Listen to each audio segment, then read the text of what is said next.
শ্রী গুরুজয় বন্ধুরা, আজকের ভিডিওর থাম্বনেল দেখে নিশ্চয়ই বুঝতে পেরেছেন আজকের ভিডিওর বিষয় কি। আজকের ভিডিওটা একটু অন্য রকমের। আজকের ভিডিওতে বেশ কিছু বিষয় আমি আপনাদের বোঝাবো, যে বিষয়গুলি আপনারা বুঝে গেলে আপনারা যে কোনো টেকনিক টোটকা যা কিছু করছেন, অনেকে অনেক সময় বলেন না যে আমি করছি, আমি সেই অর্থে ফল পাচ্ছি না, তাদের জন্য বিশেষ করে আজকের এই ভিডিও।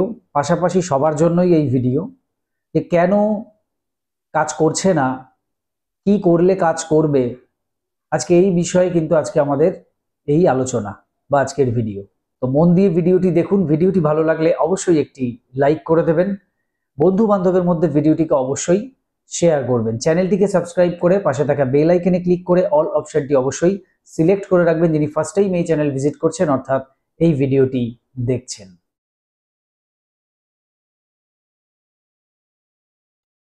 দাদা, আপনি সেদিনকে যে কিং ক্লনিকের কথা বলেছিলেন, আমি না কোনোদিন, সত্যি বিশ্বাস করুন না, আমি কোনোদিন শুনিনি।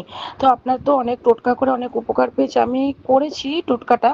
50,000 টাকা চেয়েছিলাম, কিন্তু আমি না 3 দিন পরেই 25,000 টাকা পেলাম। এটা মিরাক্কেল, পাওয়ার কথা ছিল না, কিন্তু 25,000 টাকা পেলাম। থ্যাংক ইউ দাদা, আপনাকে অনেক অনেক ধন্যবাদ।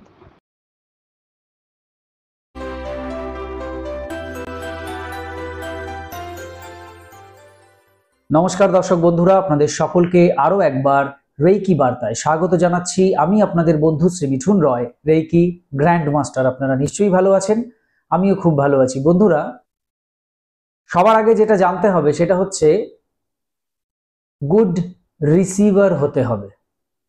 এই গুড রিসিভারটা আসলে কি, এটা আগে জানতে হবে। যখন আপনি গুড রিসিভার হয়ে যাবেন, তখন আপনি ইউনিভার্সের সঙ্গে খুব সুন্দরভাবে যুক্ত হয়ে যেতে পারবেন। তো গুড রিসিভার মানে কি? গুড মানে কি ভালো, রিসিভার মানে কি গ্রাহী, যিনি গ্রহণ করেন, অর্থাৎ ভালো গ্রাহী, অর্থাৎ যিনি খুব ভালোভাবে গ্রহণ করতে পারেন। গ্রহণ, গ্রহণ মানে আপনি নিচ্ছেন, এই যে নিলেন, এই নেয়াটাই হচ্ছে রিসিভ করা। এবং এটাকেই যিনি সুন্দর করে নিতে জানেন, তাকেই বলা হয় গুড রিসিভার। আমি কোনো একটা জিনিস ধরুন আপনাকে দিচ্ছি, এটা কোনো বস্তু হতে পারে, কোনো জ্ঞান হতে পারে। এবার সেই জিনিসটা আপনি নেবেন, এই নেয়ার সময় আপনি যদি কোনো রকম ভাবে নিলেন, এইরকম একটা ব্যাপার হয়, ঠিক আছে নিলাম, একটা সাইডে রেখে দিলাম, তাহলে আপনি গুড রিসিভার নন। আমি কিছু একটা আপনাকে বলছি, আপনি সেটাকে কোনো রকম ভাবে শুনছেন, ঠিকভাবে শুনছেন না, সঙ্গে হাতে অন্য কোনো কিছু করছেন, তাহলে আপনি গুড রিসিভার নন। যেরকম দেখবেন, আমরা যখন 4-5 জন এক জায়গায় কথা বলি, বিশেষ করে ধরুন কোনো জায়গায় কোনো মিটিং চলছে, কোনো মিটিং এর কোনো রুম যেখানে মিটিং চলছে, সেইখানে দেখবেন যারা গুড রিসিভার তারা চুপচাপ সবার কথা শুনবেন, মন দিয়ে শুনবেন যে আপনি কি বলতে চাইছেন। একদম আদ্যপান্ত আগামাথা আপনার কথা সুন্দর করে শুনবেন, দরকার পড়লে তিনি কিছু কিছু পয়েন্ট নোট করে রাখবেন। সবার কথা হয়ে যাওয়ার পর তিনি কথা বলবেন। তো তিনি হচ্ছেন গুড রিসিভার, অর্থাৎ কে কি বলতে চাইছেন সেই পুরো বিষয়টা তিনি আগে সুন্দর করে শুনলেন, গ্রহণ করলেন, এবার তারপর তিনি যা বলার বলবেন। কিন্তু সাধারণ ক্ষেত্রে আমরা কি করি, আপনি কোনো একটা কথা আমাকে বলছেন, আমি আপনার পুরো কথাটা শুনলাম না, আপনাকে থামিয়ে দিয়ে আমি আমার কথা আপনাকে শোনাবো, মানে আমি শুনবো না, আমি বলবো বেশি, আমি আপনার থেকে কিছু গ্রহণই করব না, আমি শুধু আপনাকে বোঝাতে থাকবো, দিতে থাকবো, মানে সেই জ্ঞানও তো ঠিকঠাক নয়। বুঝতে পেরেছেন? আমরা শুনি কম, তাহলে বুঝি তার থেকেও কম, তাহলে আর আমরা সমস্যা সমাধান করব কি করে? আমরা তো পুরোটা শুনিই নি, আমরা জানিই না। একটা বইয়ের 50% পড়লাম, তো পুরো বইয়ের পরীক্ষা হবে, তো কি করে পরীক্ষাটা দেব? এইটা হচ্ছে ব্যাপার। তাহলে আমাদের সবার আগে গুড রিসিভার হতে হবে। গুড রিসিভার হওয়ার মানে আরো অনেকভাবে ব্যাখ্যা করা যেতে পারে। যেরকম ধরুন, আমি কোনো একটা বিষয় আপনাকে দিলাম, টেকনিক বা টোটকা, এবং বললাম এটা এইভাবে করবেন, এইভাবে করবেন। আপনি ঠিকঠাক সেইভাবে করতেই পারলেন না, কারণ আপনি যখন এটা শুনেছেন, ওই যে আপনি অন্য কাজের মধ্যে শুনেছেন, কিছু মিস হয়ে গেছে। তো এই ধরনের ভুল অনেকেই করে থাকেন। হয়তো আমি বললাম সকালের দিকে করতে, আপনি বিকেলের দিকে করে বসে আছেন। হয়তো আমি বললাম 5টা এটা নেবেন, আপনি 4টে এটা নিয়ে বসে আছেন, সেই জিনিসটা নিয়ে বসে আছেন। তো তাহলে আপনি সুন্দরভাবে সেটা তো শুনলেন না, গ্রহণ করলেন না, তো আপনি সেটা করবেন কি করে? এটা হচ্ছে ক্যাজুয়াল আমি একটা বিষয় বলছি, এ এ বাদেও ডিপলি অনেক আলোচনা আছে। এগুলো তো ক্যাজুয়াল একটা বিষয় গেল। এবার ডিপ বিষয়টা কি? ইউনিভার্স আপনাকে এনার্জি দিচ্ছে, কিন্তু আপনি রিসিভ করতে পারছেন না। কেন? কারণ আপনার মনের মধ্যে রয়েছে অনেক দ্বিধা, দ্বন্দ্ব, অনেক অবিশ্বাস, অনেক নেগেটিভিটি। এই সব কিছুই ইকুয়ালস টু নেগেটিভিটি ধরা যায়। তো আমরা যদি এই জিনিসগুলোকে নিয়ে নিয়ে সব সময় চলি, তাহলে আমরা সেই পজিটিভ বিষয়টা গ্রহণ করব কি করে?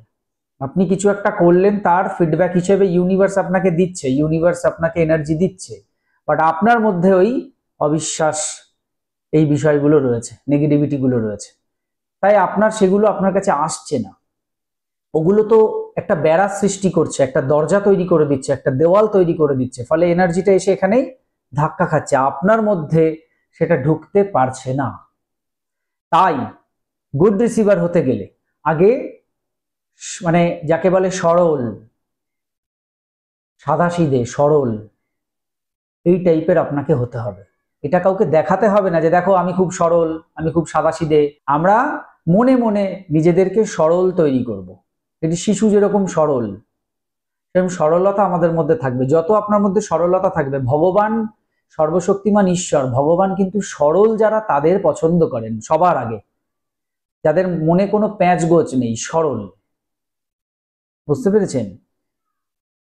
দেখবেন অনেক মহাপুরুষরাই বলে গেছেন, সরল প্রাণে মন খুলে হরিনাম করো, নাম কীর্তন করো, ঈশ্বরের নাম নাও, সরল মনে সরল প্রাণে। এই শব্দ কিন্তু তারা ব্যবহার করে গেছেন। তাই এই সরলতা আমাদের মধ্যে জাগ্রত করতে হবে। অবশ্যই সবার মধ্যে আছে, কিন্তু সেটাকে আমরা চাপা দিয়ে রেখেছি, এবং এই চাপা দিয়েই রেখেছি এই নেগেটিভিটি দিয়ে। সেটাকে সরাতে হবে। যখন আমি কোনো টোটকা করছি বা টেকনিক করছি,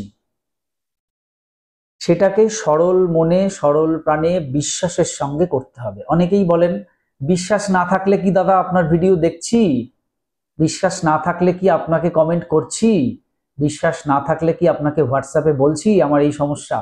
আমার তো বিশ্বাস আছে।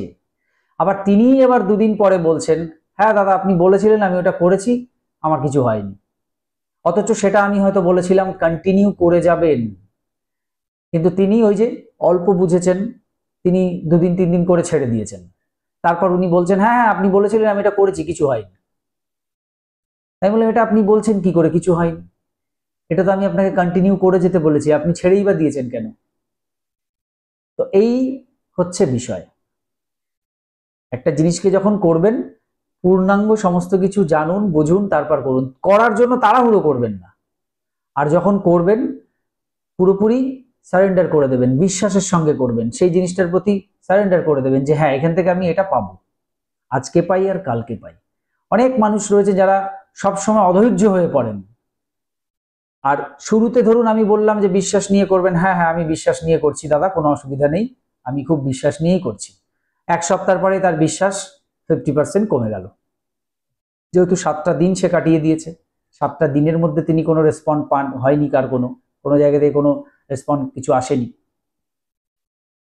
তারপরে যখন আরো 7 দিন গেল, তার বিশ্বাস হয়ে গেল আরো হাফ। তো এই বিশ্বাসটা এরকম ভাবে কমে গেলে চলবে না, তাহলেও কিন্তু আপনি কিছুই করে উঠতে পারবেন না। টেকনিক টোটকা যদি আমাকে করতেই হয়, তাহলে বিশ্বাস যেভাবে হোক আমাকে রাখতে হবে। বিশ্বাস কমে গেলে, ক্ষয়ে গেলে হবে না, কোনো লাভ হবে না। বুঝতে পেরেছেন? আর যদি আমি বিশ্বাস বা এই জিনিসগুলোকে একত্রিত করে টিকিয়ে রাখতে না পারি, তাহলে টেকনিক টোটকা আমার জন্য নয়। শেষে একটা কথা বলবো, সেটা হচ্ছে কি করলে আপনারা এগুলোকে ঠিক রাখতে মোটামুটি পারবেন। সবই তো প্রসেস, আজকে বললেই কালকে হয় না। কয়েকটা কথা মাথায় রাখবেন। 4টে বিষয় আমি বলবো, যে 4টে বিষয় খুবই সুন্দরভাবে আপনি মাথায় রাখতে পারবেন। এর বাইরে কিন্তু যাবেন না। যদি এর মধ্যে থাকতে পারেন, তাহলে ডেফিনেটলি সবকিছু আপনাদের পজিটিভ থাকবে এবং পজিটিভ থাকার ফলে আপনারা কাজগুলো ঠিকভাবে করতে পারবেন এবং সফলও হবেন। কি সেই 4টে বিষয়? পজিটিভ দেখা, পজিটিভ শোনা, পজিটিভ বলা, পজিটিভ পড়া। কাউকে যখন কিছু বলবেন পজিটিভ বলবেন। যখন কিছু পড়ছেন সেটা পজিটিভ যে বই সেটাই পড়বেন, নেগেটিভ বিষয়ের বই পড়বেন না। আপনার সামনে যদি কোনো নেগেটিভ ঘটনা ঘটছে বা কিছু, অন্যদিকে চোখ সরিয়ে দিন। দুজন ঝগড়া করছে, একজন আরেকজনকে আজে বাজে কথা বলছে, ওগুলোকে হাঁ করে শোনার কোনো দরকার নেই, মানে দেখার দরকার নেই। দেখার সঙ্গে সঙ্গে তো শোনা আসছে, অন্যদিকে টার্ন নিয়ে নিন, ভালো জিনিস দেখুন, নাহলে আকাশ দেখুন, গাছপালা দেখুন, প্রকৃতিকে দেখুন, তার পাশাপাশি শোনা, পজিটিভ শোনা। তাহলে পজিটিভ দেখবেন সবসময়, পজিটিভ শুনবেন, পজিটিভ পড়বেন, পজিটিভ বলবেন। এই হচ্ছে 4টি বিষয়, মাথায় রাখবেন। এবার যেখান থেকে আপনি দেখছেন যে এখান থেকে নেগেটিভিটি আসবে, ওইটার থেকে সরে যান। তাহলেই আমাদের মন সবসময় পজিটিভ থাকবে, আমরা সরল থাকবো এবং ডেফিনেটলি আমরা যে কাজগুলি করব সেগুলোর একটা পজিটিভ ফিডব্যাক অবশ্যই পাবো। তাহলে আশা করি আমি চেষ্টা করলাম আপনাদের বোঝাতে, আমি জানি না কতদূর বোঝাতে পেরেছি। এই কথাগুলিকে মাথায় রাখলে আগামী দিনে দেখবেন সুন্দরভাবে আপনিও যে কোনো বিষয়ে সুন্দরভাবেই ফলাফল পাবেন। তো এই ছিল আজকের ভিডিও। সবাই খুব ভালো থাকবেন। আজকে আসছি, নমস্কার।